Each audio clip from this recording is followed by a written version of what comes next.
Welcome to another episode of Dude, Is This Thing On? I am your host, Tyler Daswick, and joining me as always, our producer, Emilio Cariotti. How's it going, everybody? Once again, I'm back. I know I have the same intro every single goddamn time, but I panic and I freeze and I can't think of something better to say.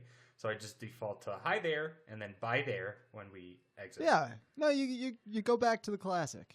I guess. We don't need to be showy about it. Well, I want to at least dazzle someone at some point instead of just sounding like a fucking idiot. Turn some heads. At least one, a head, maybe, for once. Yeah, well, we have a great lineup today, man. We have a stacked show. Our opener is going to be all about Ready Player One, the latest Steven Spielberg movie that came out last weekend, and we'll fold in some conversation about the book too, and then our featured segment is all Far Cry 5. You have kind of been our boots on the ground playing the new game. I've been taking grenades. Yeah, That's the best way I can describe it, man. In the trenches, literally, with Far Cry 5. Yeah, you know? And after you parachuted down, I banked that plane and took us up 10,000 feet. And looked over kind of the history of the franchise. So we sort of have the dual approaches going on. I'm excited to talk. You got the strategy. You're like the general in the tent, like 1,000 miles behind enemy, or like behind our friendly lines. Right. And I'm like the Owen Wilson of this, like behind enemy lines with fucking Nico Bellic taking pot shots at me. Yeah, that's the first actor. That's the first actor I thought of too. Right. I kind of look like him a little bit. I feel like. People say Luke, but I say Owen. And of course, we'll end with the GB, as we always do. All right, but listen, man, I wanted to start about Ready Player One because I sort of dove deep back into the book and the movie this past week because I was writing about it for work.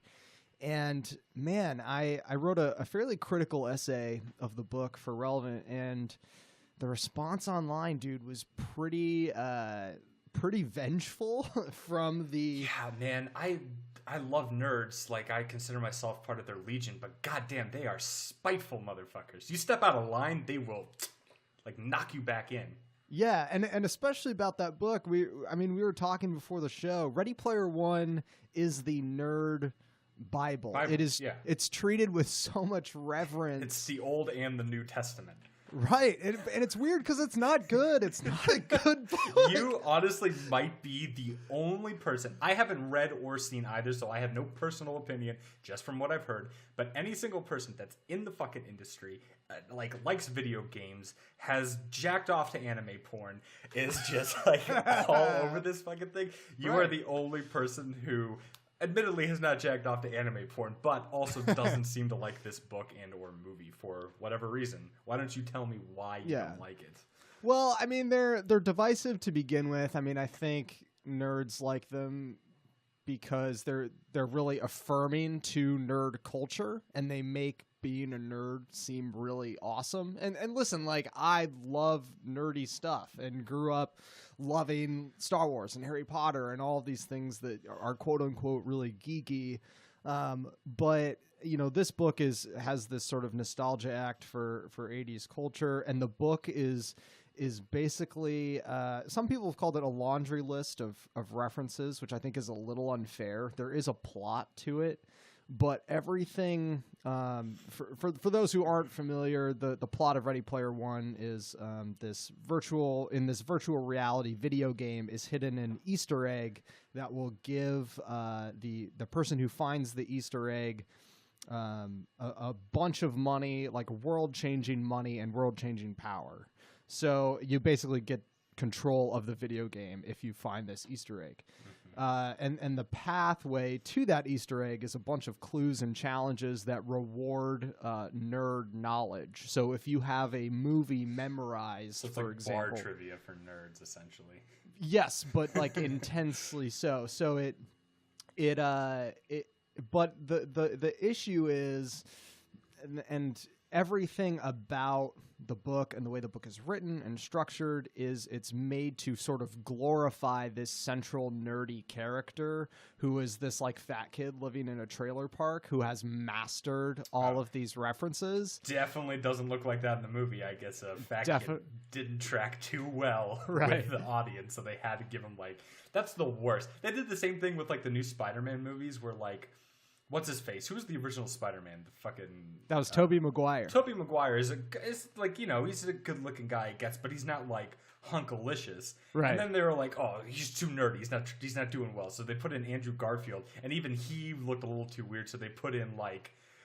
Tom Holland. Yeah, like this cutesy little, like, oh, you know, I'm a nerd, but I still have, like, really good-looking friends, and I can skateboard, and I've got the jokes. And, like, nothing about him screams nerd, except for just gets picked on, I guess. And they seem to do the same thing with this Ready Player One shit. Like, just make the kid look like the guy in the fucking character. Like, if the character's good enough, then he's good enough for the screen, you know?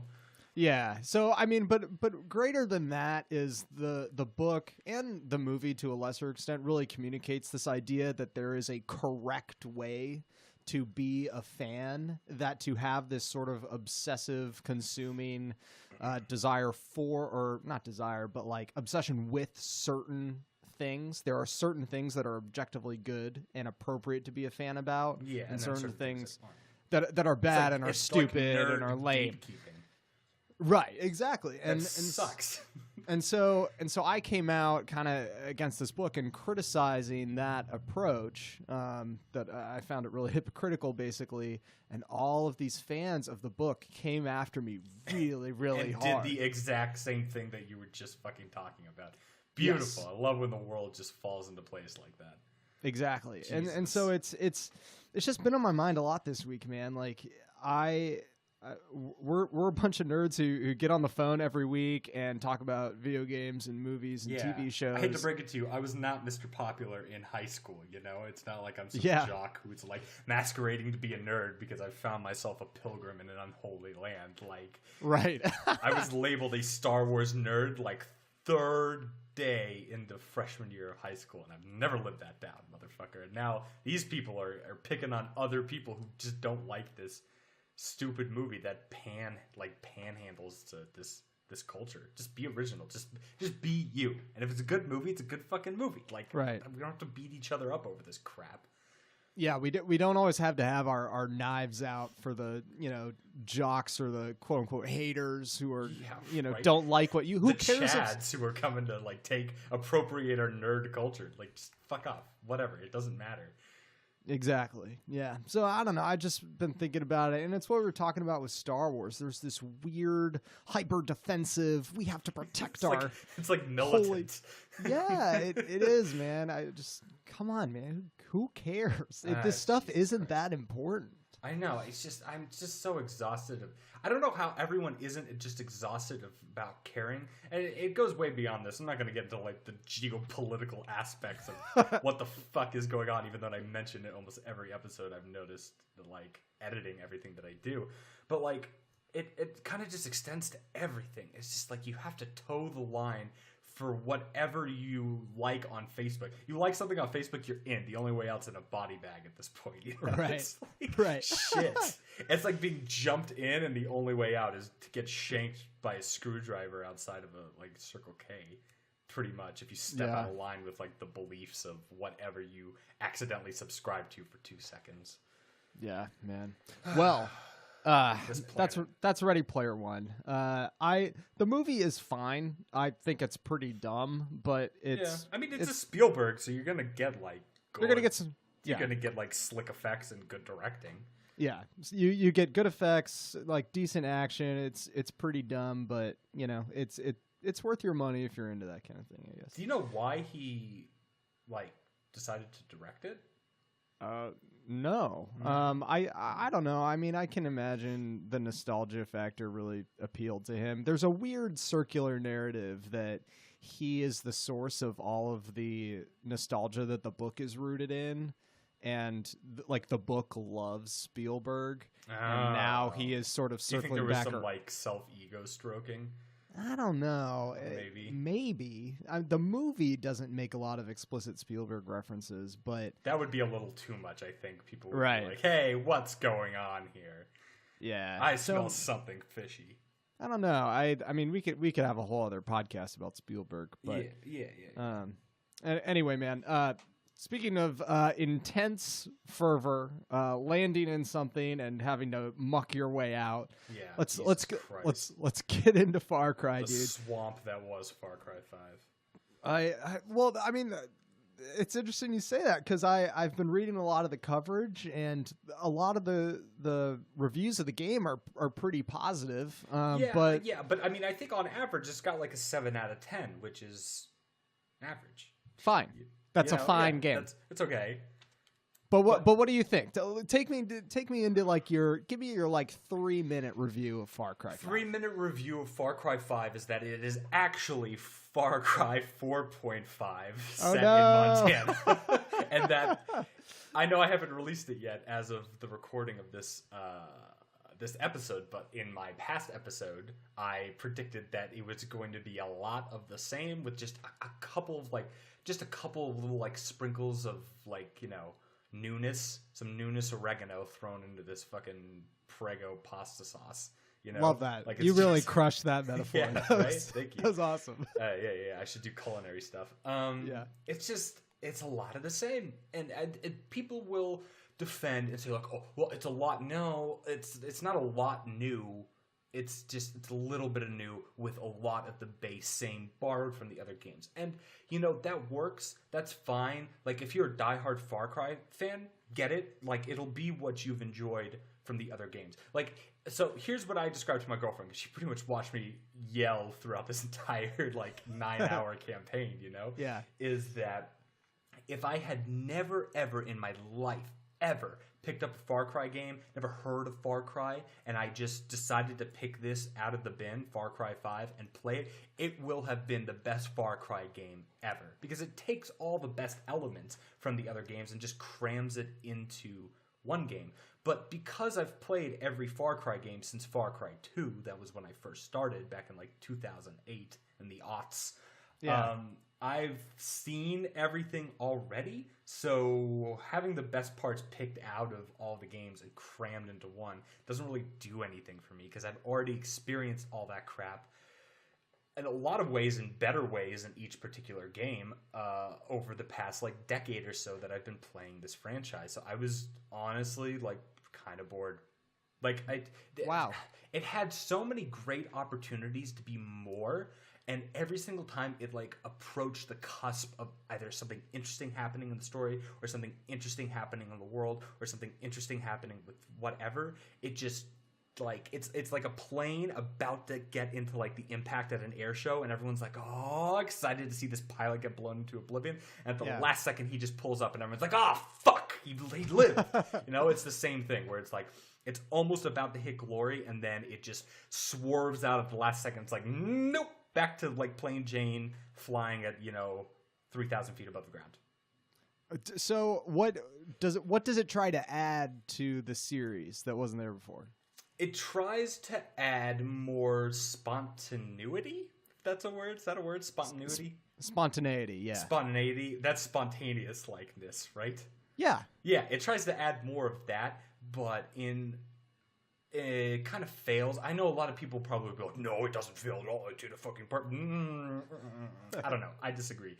They do. Oh God, like Ubisoft has such a talented team that gets to use almost none of their talents and ideas to the full extent, and I don't know why. I don't know if it's because of their management, or I don't know if it's because the fucking suits who probably own them come down and put in their big bag like cease and desist order on good ideas and say, no, you need to stick to the status quo because we want to make lots of money.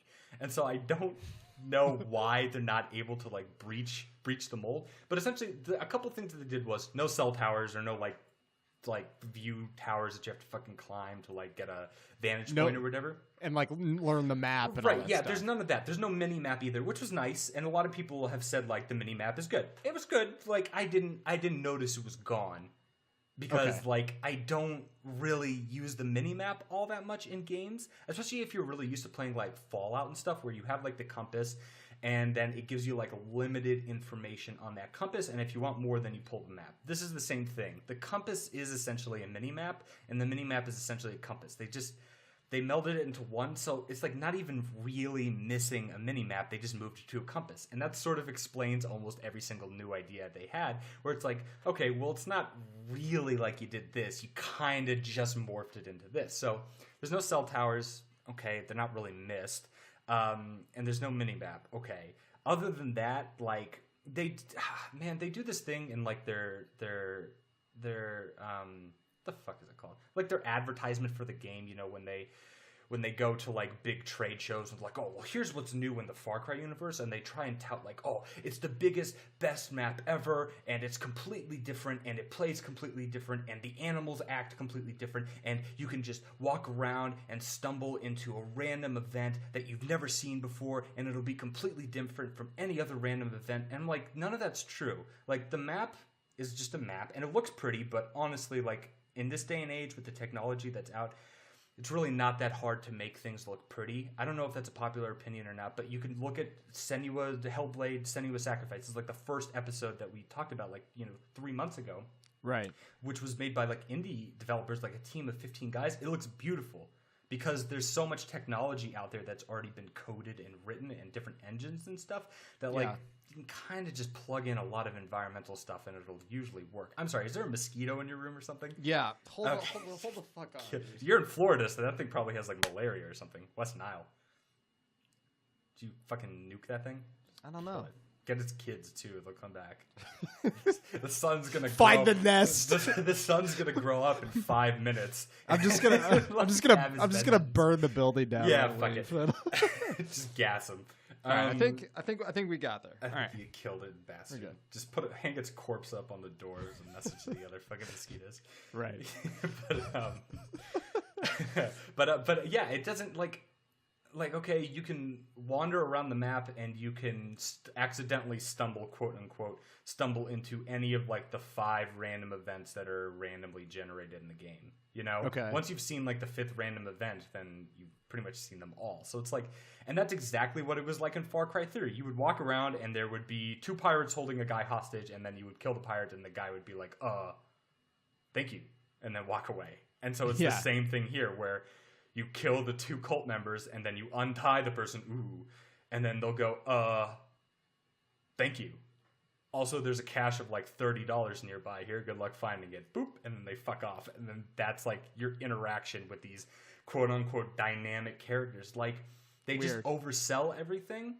And it would just be better if they shut the fuck up and didn't advertise anything and actually like blew our minds with something. Because they keep advertising like these really cool elements of the game that if they were able to achieve that and there was truly a dynamic character who had like a dialogue tree with you, then it would be interesting. But there's no dialogue tree or story tree really with any of these characters. You might find like a quote-unquote main character and you're like, oh, this person has like a really cool backstory, it seems. I can't wait to like do 3 or 4 missions with this follower. Like, you can get followers in the game. Yeah. Like in Fallout, you do like 3 or 4 missions with the follower and it develops their backstory, and then you have one big mission where you undertake with this follower, and then you have some big resolution to their story arc. There's none of that. You get the follower, and then you do the one mission with them, maybe 2, that lets you have them as a follower, and then that's it. And it doesn't like go anywhere. And so it just like it's cuts itself short because it's kind of just like a shell of what it's supposed to be, which is like this really fleshed out game. And once again, all they did was make a beautiful map and filled it with cardboard cutouts. And it's like, okay, the woods are beautiful. Like, this game, I can't describe. Like, this game is really beautiful. Like, I grew up fishing and hiking and shit with my dad. My dad was a big outdoorsman in like the Colorado Rockies because I had family there, and so I used to vacation there in the summers and shit. Honestly, there are parts of this map that I'm like, wow. Like, I'm having flashbacks to my childhood now, like fishing in like a mountain lake. Like, it's that photorealistic at some points. Wow. But then like a bear that's on fire from an airplane that crashed like 30 feet away from me, like runs by in the frame, and then I'm like, well, I'm out. Like, shit. That took me right out of it, Yeah, And it sounds like they kind of know that. From a Ubisoft standpoint, it feels like you can sort of project that they know they're making the same. They've made the same game 3 times, probably 4 times. If we're going to 3, 4, Primal, 5, they've made the same game maybe 4 times now, but have just kind of slapped on a graphics upgrade and a couple extra features. And so when they go to these trade shows and have that demo that you were talking about, it's just highly choreographed. they're gonna cram in all those new features into that demo, so it looks like, oh wow, there's so much freshness. But when you enter the full game for this 20-hour experience, that handful of new features is spread out. Right, it's spread so widely across that you're like, this is the same game. Honestly, when you were just describing what you said right there at the trade show, it reminds me. I bet you've probably seen like footage of old like Soviet supermarkets in like Czechoslovakia circa '78, where like the first 2 rows of vegetables are just fucking filled with like the most beautiful vegetables you've ever seen. But then you'd kind of just like get out of that 2-dimensional view of the vegetables and you realize that there's nothing behind it. It's just like 2 rows of like 30 beautiful zucchini and then fucking nothing behind it. And that's essentially what this is like, it's 2 rows of beautiful looking like salmon fishing and then like not much beyond that. And so there's like, the thing that makes like GTA and Fallout and more GTA games, like Rockstar games, like really good and more fleshed out, because they're not like necessarily the most dynamic thing ever. If you bump into someone like in the street in GTA 5, you know, they'll fall over and you beat the shit out of them and kill them, but they're not going to tell you like how their mother didn't raise them correctly or something like that, right? You're not going to get like a story arc out of like a random character like you are in Fallout. Right. But they navigate that by filling it so densely populated and then mixing it up with a lot of like mini games and like smaller games within the game of Grand Theft Auto. You know, there's racing and then there's shooting and then there's like, I don't know, like dancing, tennis, like shit. Bowling, you know, tennis is your fucking thing. If you like FIFA, there's a soccer game built into this game for you that you can just joke around with. And Far Cry, again, in the trade demos, they advertised that, but really the only thing that they showed was the fishing, because guess what? Really the only thing that there is the fishing, which I will admit was probably the most fun that I had, like, in the game. I spent, like, the first 5 hours of that game just fishing for trout, and it was a blast, dude. I loved it. It was the best part. It was like... It was so much fun that like 5 hours into fishing, I swear to God, the game like started realizing that I wasn't really doing anything other than fishing, and it kept on like trying to pull me back into the action. So like I'd be fishing and like I would hear like a random encounter happening like a mile up the road where it's like guns, bah, bah, bah, bah, bah, bah, and someone gets hit. I'm like, oh God, oh I'm bleeding. If only there was a sheriff's deputy to help me. Oh, and, like I'm just fucking casting like whistling Dixie. They're like, nope, no thank you, ma'am. You can handle that all your own. Like an airplane will come down and blow up like a fucking crater next to me, and the fishing guide will get like scalped by like a fucking, you know, a cult member, and I'll just be sitting there like reeling in bass. And I swear to God, I have to send you this fucking recording that I made, like the Xbox DVR. Like I'm fishing in this like lake for like paddle nose sturgeon, and I've got like a big motherfucker on there, like because you can get like state records, and so if you get all 12 I think state record fish, you get an achievement. So that was like the first achievement that I knocked out. So I'm getting like the state record 55 pounder like reeling this thing in, and like a helicopter comes in and just like they're like, there he is, we got him, miss every fucking shot. I'm just sitting there like fishing. There's I shit you not, there was a van full of cult members driving on the road to my left. Like in a Final Destination movie, a stray bullet like skips off a rock, blows the head off of the driver. The van careens, flips, rolls off the side of the hill, and then crashes into the lake that I'm fishing in, and just kind of floats there, and all the bodies float up like dead fish right in front of me, and then it just slowly moves down the lake to the other side. It was fucking hilarious. Like, I'm sitting there cracking up, like, reeling in this fish as, like, this game is trying its hardest to create as much chaos as possible to keep me entertained, and all I want to do is catch a fake 55-pound fish. And that is the best part about that game, is the fishing, for sure. That's cool, man. Listen, it's funny. Most of my kind of research and preparation for the show today took me back to Far Cry 2 more than any other game. And so this is kind of what I wanted to talk to you about, because the arc of these games, Far Cry started in 2004. This company called Crytek, as I'm sure you know very well. I know my basically Cry history. Yeah, they wanted to showcase the Cry engine, which was their like super innovative graphic like innovation, and so they make Far Cry, and if you go back and look at the original Far Cry at full specs, it's still pretty good. It's pretty good. It holds dude. up. It holds up pretty well. The sound maybe not so much, but the visuals, like, damn, dude, I'd play that game. Yeah, and so after Far Cry, basically, I don't know if the rights are sold, but basically the game transfers to Ubisoft. And Ubisoft Crytek Montreal keeps the Crytek engine and leases it out like Unreal or something like that. And they go on to make Crysis, which is why the visual art for the titles kind of look similar, is because it's based off that same tech. And then Ubisoft goes and makes the Far Cry series. Right, and so they start with Far Cry 2, which is probably next to maybe Primal, one of the most polarizing games in the franchise. Yeah, for sure. Because, and you'll be able to articulate this a little more specifically, but Far Cry 2 is much more survival adjacent than all the games that came after. Yeah, than like pure They're survival. like, right, like so you have malaria the whole time, which some people hated, some people thought was immersive and cool. So you have to. You get like malaria episodes and attacks, and you have to take pills to kind of stave them off. Your guns jam and break. Your vehicles break down, and you have to repair them. You are like constantly like pulling bullets out of yourself. Oh god, that game was so fucking cool. They should do an HD remake. I'd totally play it.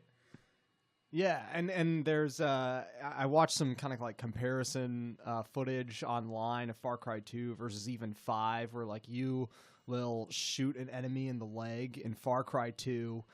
They'll fall down and they'll hold their wound for a bit, but then they'll pull out their sidearm and start crawling away. They'll like crawl to cover and like sit behind rocks. And it's really cool. Like you can hear, it's really fucking intense. And the reason I started playing Far Cry 2 is because my cousin, who was really into video games at the time, around my same age, but he kind of grew out of it. He was like, dude, you gotta play this Far Cry game. I'm telling you, I was like standing behind a mercenary with a machete, and the guy like answers the phone and has like a conversation on the phone, and I swear to God, it was real, dude. You gotta check it out. And I played it, and I know exactly what you're talking about, because like you could pop a guy like in the liver from like 50 yards away with a rifle, and he'll fall, and he'll be like, son of a bitch, someone come get me. And a guy will like come over and pick him up and try and get him the fuck out of there, and then you just shoot him through it. It's like, it's insane. You feel like a cold-blooded fucking mercenary playing that game, and you never really, in my opinion, get that back. Far Cry 3 is pretty close, but like by 4, it's just completely different.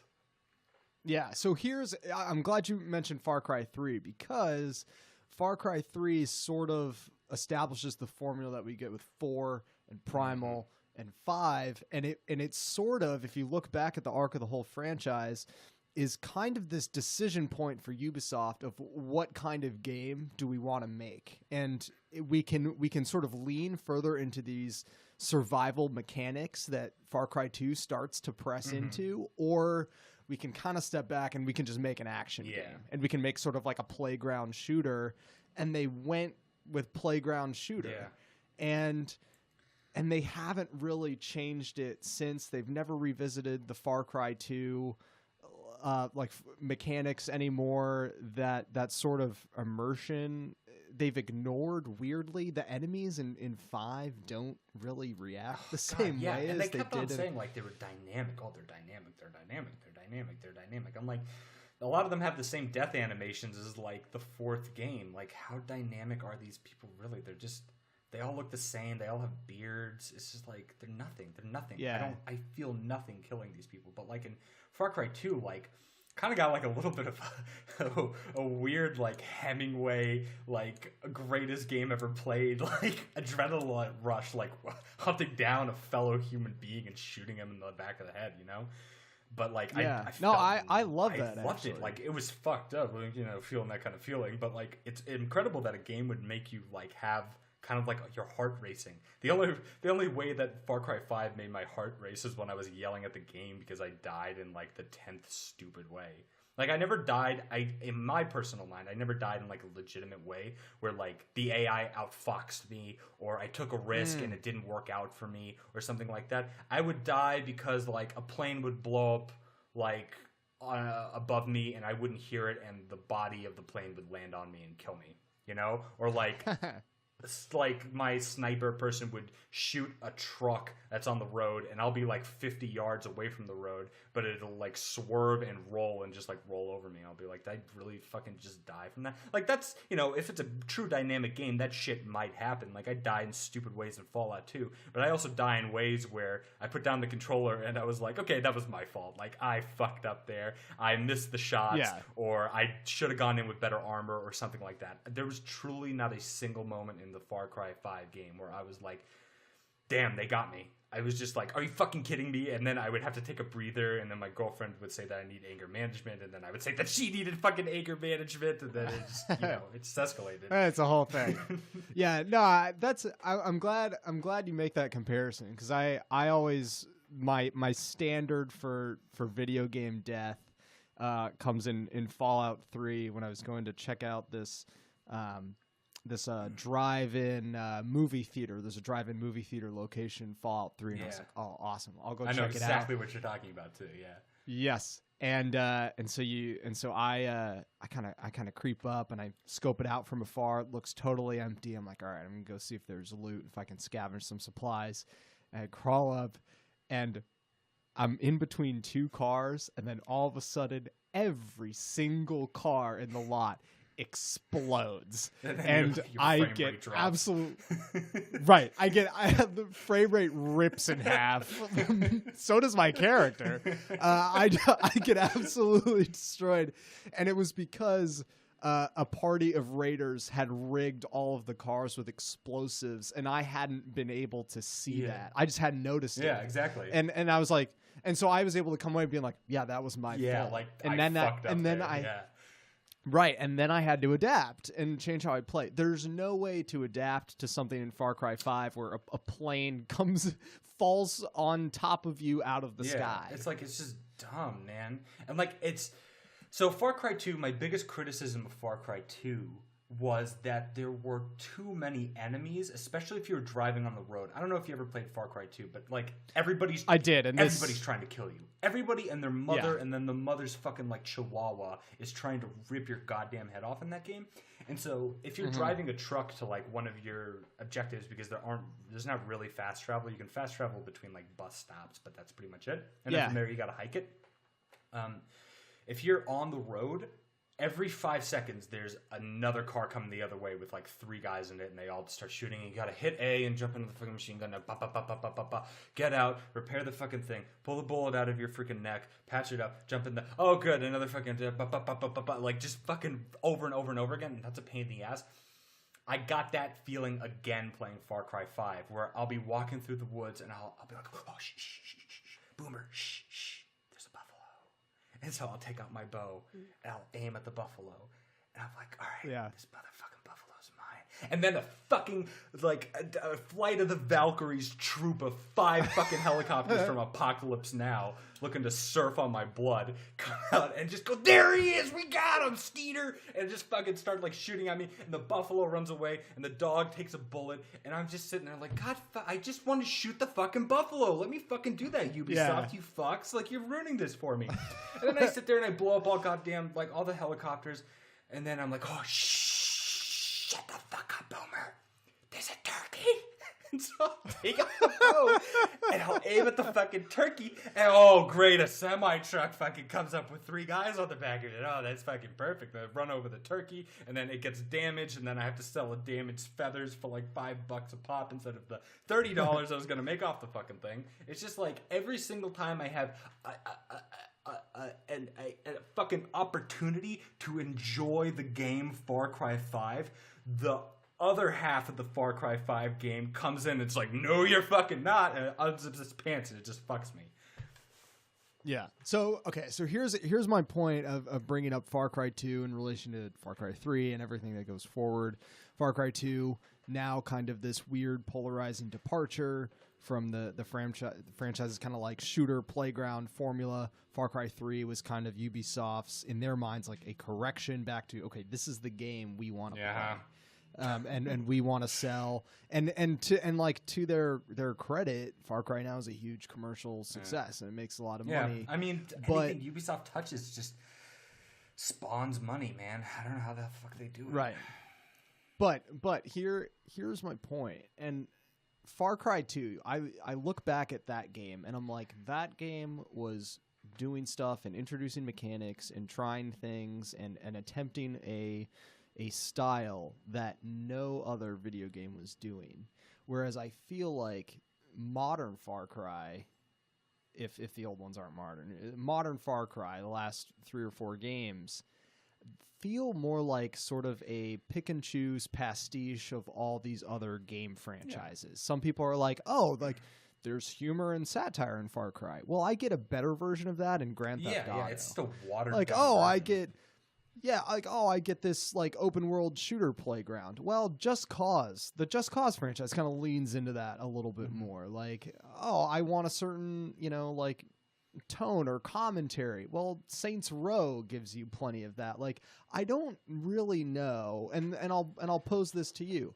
I don't know if Far Cry gives me anything anymore as a player that another shooter franchise isn't giving. I think that's a really good analysis, actually, and I would concur concurrently that you are 100% correct. And it's a jack of all trades and therefore does nothing particularly well. But in my personal opinion, I don't think it does anything that it does even like remotely good at all. It's just like, well, I think it does a fair job. Like, I think the games play fine. But it's... I thought they did too until this one. Another issue was I had a bunch of bugs in this game. But, like, whatever. Oh, really? Like, bugs don't really bother me that much anymore because it's expected in, like, a huge game like this. Whatever. Yeah. Fuck it. The point is they're not distinct. No, I guess you're right. They have no true flavor. And I will say that the one thing that they had going for them better than any other game was the villains. And I'm sure you've heard this 1,000 fucking times. And that's one of the few things that made Far Cry 3 better than Far Cry 2, is that the villain in Far Cry 2 was the Jackal, and I didn't give a fuck about him. I don't give a shit. Whatever. Yeah. Navy SEAL, mercenary, blah, blah, blah, blah, blah, blah. That doesn't matter. Yeah. It really doesn't. Voss, on the other hand, is considered one of the greatest, like, media villains, certainly one of the greatest video game villains ever, and I have to completely agree. Like, he's fucking, every time he talks, I just put down the controller and I sit there and I listen. And ever since Voss, even within the same game, Far Cry 3, they tried to recapture that lightning in a bottle. So you have Voss for the first half of Far Cry 3, and then you 86 his ass like halfway through, and then Hoyt is the replacement. And I'm like, who the fuck? Okay, like, he's a South African. Like, cool. He's just nothing. He's nothing compared to Voss. Like, it's that syndrome again where Killmonger was better than Black Panther, like a more interesting character. You don't want your sub-villain being more interesting than your main villain, right? And ever since then, they've been trying to replicate it. I personally thought that Pagan Min was a really interesting character. You just don't really see too much of him in the game. It's a shame because, like, I kind of got the same thing. Whenever he talked, like, I listened. What sucks about Far Cry 4 is that they had Pagan Min, and then they tried to do 3 or 4 other, like, mini-bosses that were in charge of each section, and none of the mini-bosses you spend enough time with to give a shit about them or think that they're interesting at all. And Far Cry 5 suffers the same fate, except the fact that the main bad guy, the main Joseph, I think his name is Joseph Seed, who just put a shirt on, dude. Every single scene you see him in, he's topless. There's no way it's that warm. It's nighttime. You got to be a little chilly. It's Montana, Throw a fucking shirt on. I don't need to see all the tattoos. I know your 23-year-old intern from, like, the University of McGill Arts Department worked their ass off in their Toronto office to, like, make all those cool tattoos, but, like, you're showboating a little too much. Pop a shirt on there, chief. But, like, you don't spend enough time with that fucking character to give a shit about him, in my opinion. And 2 of the other minor characters, I didn't give a fuck about at all. I didn't give a shit about Faith Seed. She just seemed like a whiny, like, drug addict character, which I don't know what it is with Ubisoft, but they have to have some sort of psychedelic, like, new age like hippie bullshit, and it worked in the first like Far Cry 3 because you were like a douchey like LA teenage like 20-year-old who liked to do Molly and fucking gyrate at clubs. Like, it works. Doesn't really work like in the mountains of Nepal, and it certainly doesn't work like in Montana. It just seems like they keep pushing it. So I didn't give a shit about her character, and I didn't give a shit about the preacher character. I'm sure some people he was okay, but he wasn't my favorite. My personal favorite villain was this guy. I think his name is Jacob, and he's all the way up in the north, and he's like an Iraq war vet, like first Desert Storm war vet, and he trains like all the killers for the cult. Like, he trains the soldiers for the cult, right? Okay. And he actually had like an interesting backstory and an interesting way that he was like manipulating you and forcing you to do things. And he was the most interesting character. Like, I enjoyed playing that third of the game the most, and then the other two, like, I can't even fucking remember really what they're about. Like, so I wish they had just taken him and made him the main bad guy and made him the bad guy of the entire map, and it's just you battling like this crazy, like, you know, not Vietnam vet because he would have been too old for that at this point, but like Desert Storm vet who's like disgruntled with society and has gone like, you know, all rogue and is training like a bunch of killers to just like brutalize, have a brutal like Saddam Hussein regime on this town. I wish they would have just pursued that more, and then they would have had a really interesting villain. As good as Voss, probably not, but like, you're never gonna beat that. So just stop trying to make Voss. Stop trying to make them all like crazy and like nihilistic villains. Try something else, because you're never gonna get as good as you got Voss. So if you're this whole preacher like nihilist thing, like, and it plays into the end too. I fucking hated the end of the game. Like, it just, I don't know if you know what happens, but it just makes the entire game pointless. Look it up. It's kind of stupid. It was unexpected. Like, I was really surprised by it, but upon further reflection, I was like, so literally every decision, quote unquote, that I made throughout the game, every turkey that I killed, every stupid truck that ran over me and I had to restart 5 minutes before, all that blood, sweat, and tears that I put in literally doesn't matter at all. Perfect. That's exactly the cherry on top that I fucking wanted for this narrative, Ubisoft. Thank you so much. Wow.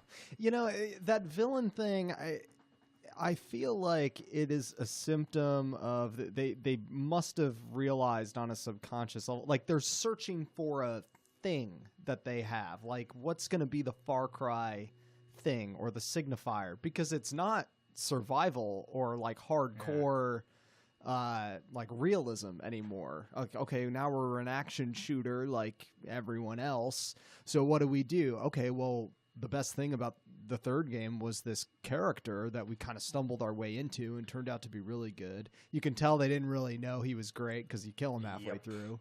But now they're like, oh, everyone loved that and responded to that, so let's try to give everyone like a charismatic villain every single time. But the returns have diminished. The villain in the fourth game is good. I don't think a lot of people really disliked it or saw it as a carbon copy, but you're right. They are kind of repeating that step of, you know, nihilistic, crazy, self-obsessed, a little unhinged villain.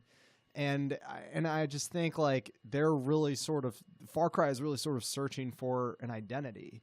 And it would be my hope that the franchise kind of like presses into something totally different. And you know what bothers me about it is, you know, when you look back at all the games, Far Cry Primal was a huge opportunity for them to experiment. That was their laboratory. It could have that been was their so laboratory. Good. It could have been so cool. That was their laboratory to literally strip away all of the modern mechanics of the game and sort of find something different that they could do, either with, you know, the new emphasis on melee combat or the new relationship you would have with animals, whatever.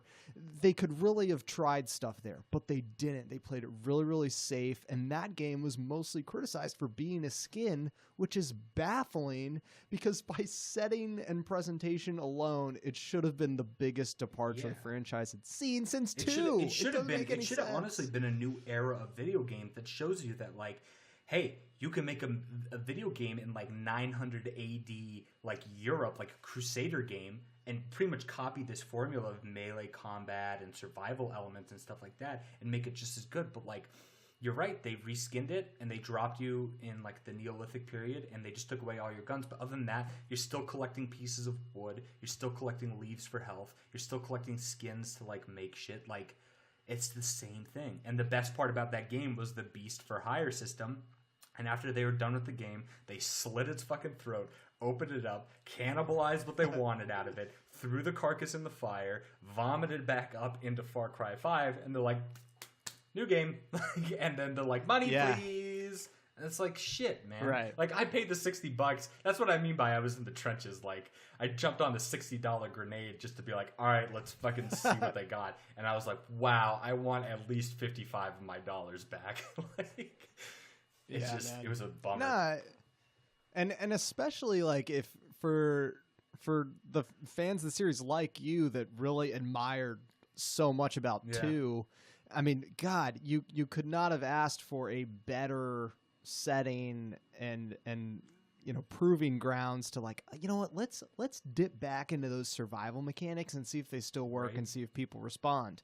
But they really couldn't have cared less about them, and that makes me sort of cynical for the future of the franchise. Yeah. Like Far Cry 6, I mean, does it look like what Far Cry 5 should have looked like, or does it look like Far Cry 4.8? Yeah, it's just, I mean, based on all the information, like, I play a lot of Ubisoft. For someone who bitches about Ubisoft as much as I do, I play a lot of their games. I don't play them new almost never. This is the first new Ubisoft game I think I bought since Ghost Recon Future Soldier, for good reason, because I know they're just going to be rehashed shit, and I'm not going to pay more than $15 for it, so I'll wait a couple years to play it. Far Cry Primal, I played like 6 months ago for the first time. I bought it for like $5 at a used game store, you know?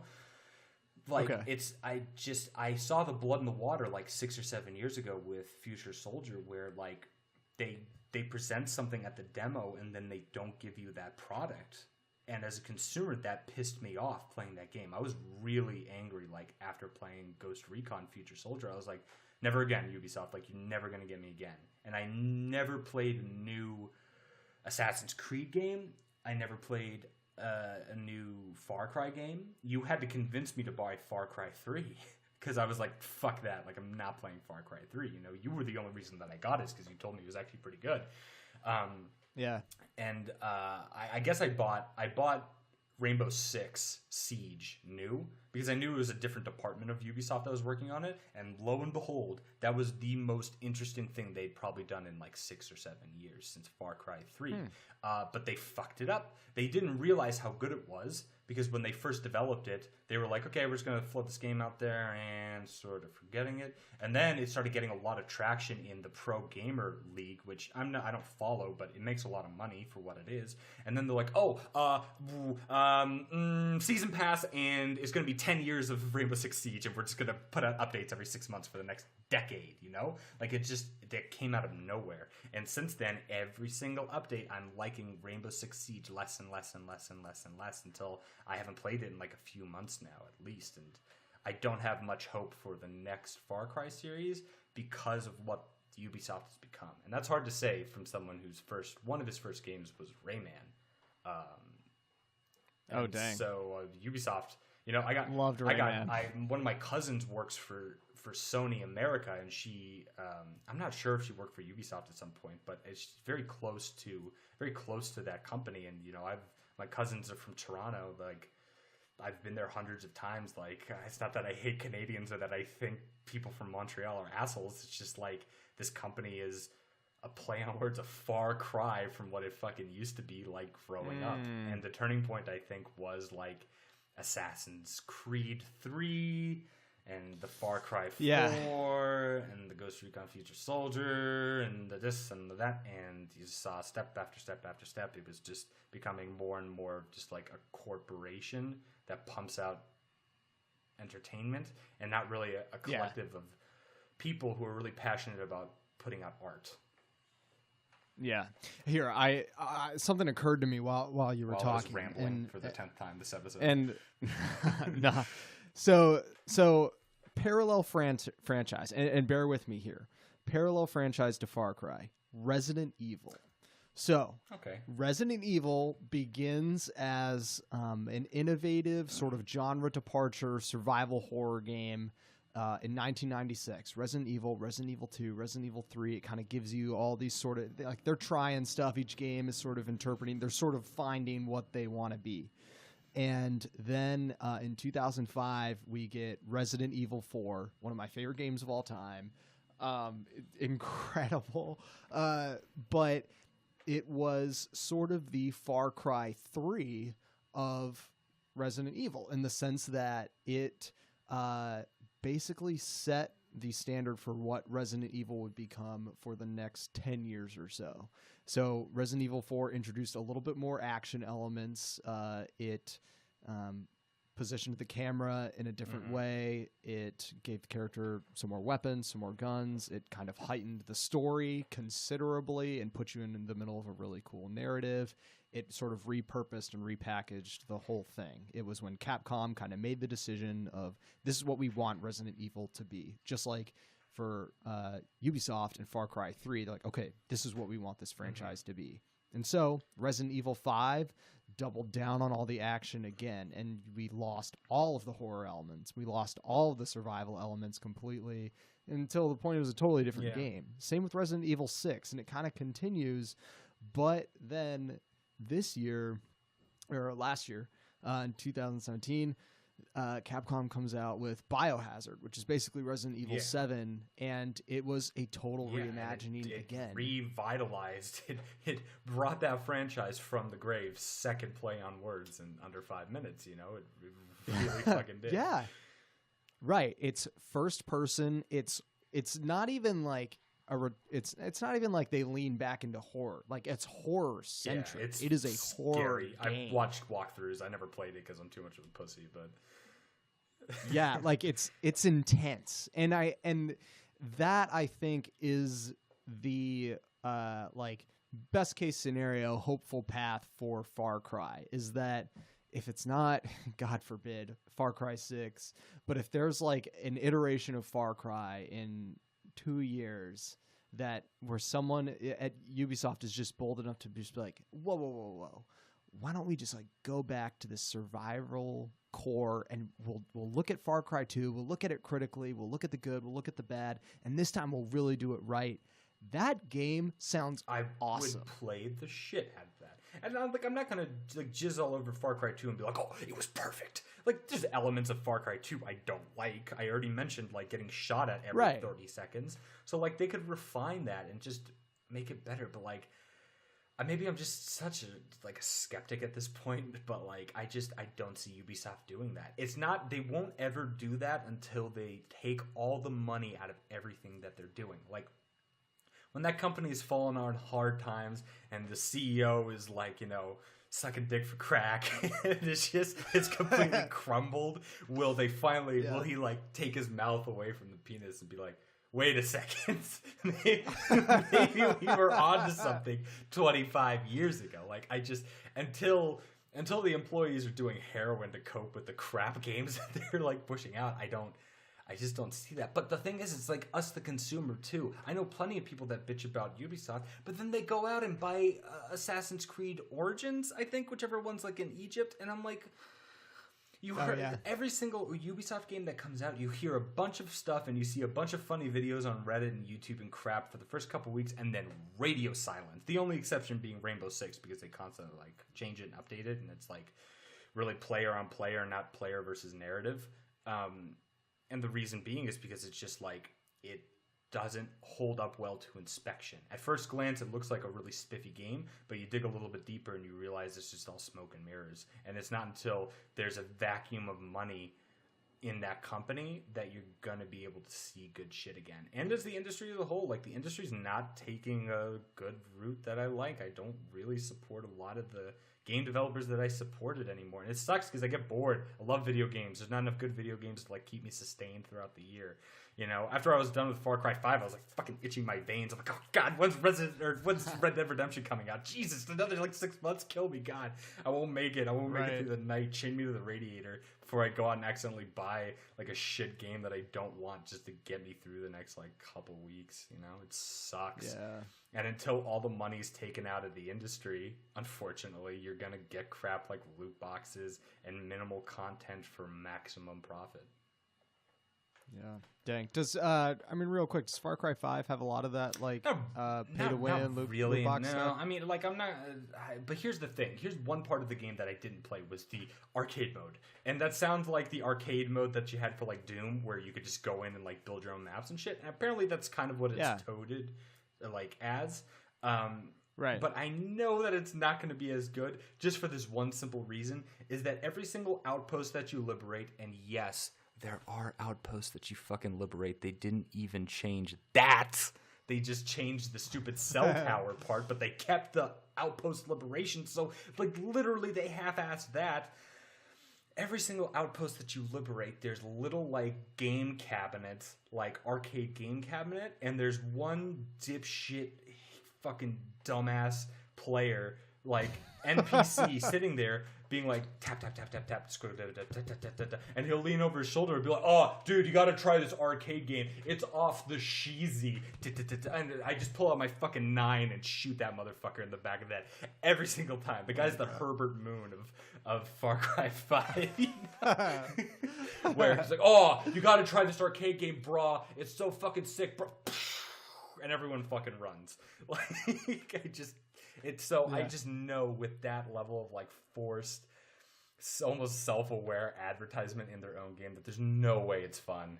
First off, I haven't seen a single user-made map anywhere on the internet being like, whoa, check out this thing this guy made in Far Cry. You know, not like Fallout 4. For like 2 years after Fallout 4 came out, up until a few months ago, you could go on YouTube and Reddit and there'll be like a walkthrough on how to make this fucking metropolis of like, you know, T4 armor suits that's stacked on top of each other to make like Illuminati pyramids, you know? It's like crazy shit that you can do there. There's no way it's nearly as like fleshed out in this. I bet my bottom fucking ball sack that is not as fleshed out. Promise you. Oh my gosh, we're gonna cap it there. That is our that was featured, an hour of Far Cry 5. Yeah, that's our featured review of Far Cry 5. Before we get to the outros, let's just do a real quick GB. Emilio, what do you got for the listeners this week? And maybe this is why I'm such like in a riled up mood. And this may be an unpopular pick, but I just actually watched Harmontown, which is the documentary that Dan Harmon, the co-creator of Rick and Morty and Community and others, etc., that he made about life after getting fired for like getting in a fight with Chevy Chase on Community, and how he lost his job at Community and found a bottle and found a camera and decided to like tour America doing his fucking podcast, which his podcast is fucking hysterical. I've been listening to it for a few months now. But the documentary is really good too, and he's a really contentious character because like he's a really fucking funny dude. Like the guy's comedic genius, but with that genius comes just like this attitude that a lot of people resent and don't like. And I can enjoy it from like afar because he isn't calling me a slovenly piece of shit that needs to kill itself. He's calling other people that, so I can laugh. You know, it's like when the bully is like, you know, giving someone a knuckle sandwich and you're just sitting there like, oh, but the second he turns his attention to you, you're like crying. That's probably what it's like. But yeah, so people might not like it because I guarantee you a lot of people don't like Dan Harmon, the person. They probably just like his shows. But I will say that the documentary does not paint him in like this godly light. There's actually a lot of moments in it where he like self-analyzes and he just is like, okay, I've got the money and I've got my wife and I've got all my friends, but I'm still an alcoholic piece of shit and I'm not happy. Why is that? And so there's a lot of self-analysis on like him and why he thinks he's a piece of shit and why he's doomed to fail over and over and over again, like some sort of like fat asshole pushing a giant ball of like churros up the side of Candy Mountain. Yeah. Wow. That sounds super interesting. Where can people watch it? You can probably find it on CISO, which, I don't recommend subscribing just for that. But I was able just to find it on YouTube, my typical spot for like more obscure movies. You pay $2.99 and you rent it for a couple days. Watch it. It's a good watch. I really liked it. If you don't like Dan Harmon, like, don't worry. It's not him like sucking his own dick on screen for 2 hours. It's him really like kind of beating himself up, and you get to see the man behind one of the like biggest nerd quote unquote shows to come out in a long time. Rick and Morty, like, it's taken the world by storm, and people fiercely defend that show or fiercely like hate it. So you get to see the polarizing character that essentially makes that story happen. Cool. That's Harmontown. You can rent it for a couple bucks on YouTube. My GB pick this week is another FX show. I talked all about the Americans. How was that? The first episode came out for the next season, or what happened? Yeah, so I've seen the first 3, and the Americans is great. Reception was great. But man, the show that premiered, we're recording on Wednesday, it debuted last night, Legion. Which one's that? Which is Legion is you're gonna balk when I say this, but it's the simplest way to explain it. It's the X-Men show, but it is I like it because it is the least comic book show about comic Leave it books. to the X-Men. Logan was like that. Yeah, exactly. And so Legion it's basically about a guy who thinks he's schizophrenic and is in a mental hospital, but then he realizes that the voices in his head are not him, that they're actually real. And he kind of learns to harness those into like what turns out to be his superpower. But there's very little actual superpowers in it. It is a total head trip of a show. It's like if I hate comparisons like this, but it's almost like if Twin Peaks was a superhero show. There was like crazy non sequiturs. There's like a bunch of weirdness. At some point in season 2, a super iconic television actor just appears randomly for like a voice sample, and he like comes back over and over. It's very cool. It's really, really trippy. It's one of the most visually like arresting shows on TV. I'm a big fan. The first season is cool. It's challenging. It kind of jumps all over the place. Second season's a little more streamlined, but it's great. 1 episode is out. I've been able to see 4 episodes, and man, the new season's good. Dude, that's Legion. Definitely dive back or into that. Give it a shot, yeah. And if you don't have the credentials, you don't need to. There's a way to watch FX. Hit me up. I'm serious. No, hit really? me up. Okay, never mind. How kind of you? I've always liked you, Tyler.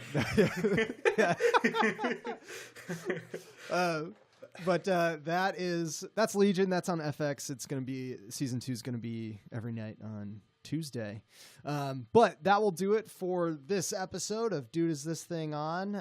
Emilio, if people want to find you, where can they do that? As always, Xbox, Evil Elmo, Dude Is This Thing On YouTube. That's pretty much it. I pretty much stopped doing my own personal thing until at some point we will do video games shit, in which case I will boot that bastard back up and start posting like video game stuff on my own channel as well. Get on that. And we...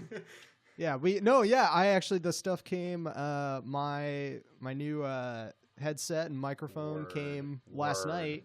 So we're going to start some co-op stuff for the podcast. And if you want to, in the meantime, follow me, I'm on Twitter at Tyler Daswick, and you can read all of my culture writing and all the really good culture writing from our roster at relevant.com. Someone's actually writing about sort of the cult dynamics of Far Cry 5 this week. So we're going to have some of our own coverage of the game.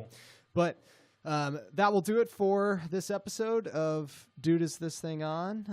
And we'll see you guys next time. See you guys. Have a good one.